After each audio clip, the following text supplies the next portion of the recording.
Okay बेटा, let's see the question. देखते हैं क्या कहना चाहता है।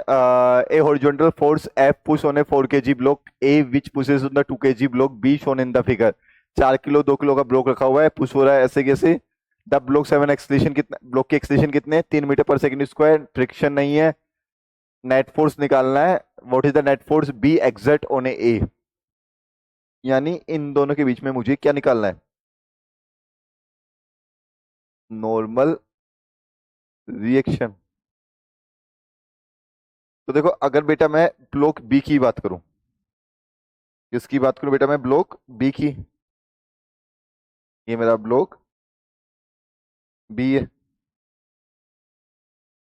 इस पे ब्लॉक ए कोई नॉर्मल लगा रहा होगा, और इस नॉर्मल की जगह की वजह से ये आगे मूव कर रहा होगा ए एक्सलेशन से। इसके अलावा हॉरिजॉन्टल डायरेक्शन में इससे कोई फोर्स नहीं लग रहा होगा, यानी जो नॉर्मल होगा that is equal to mass into acceleration. Okay, अगर मैं पुट करता हूं तो नॉर्मल की वैल्यू निकालनी है ना। देखना, normal is equal to mass into acceleration. Mass is 2 kg, acceleration is 3. Then what is the value of normal? Is 6 Newton. है ना, और किधर लगेगा, right side. then 6 Newton to the right. That means option A is correct. Okay बेटा।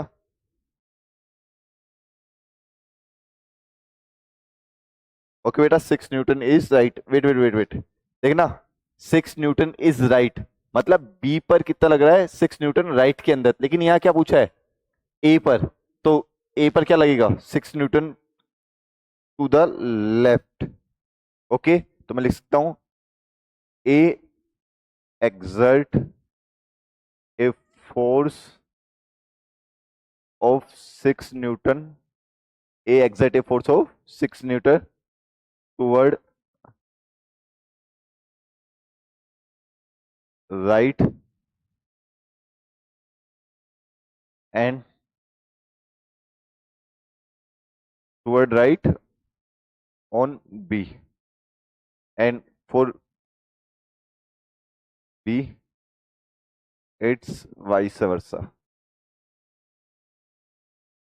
Okay, that means option C is correct.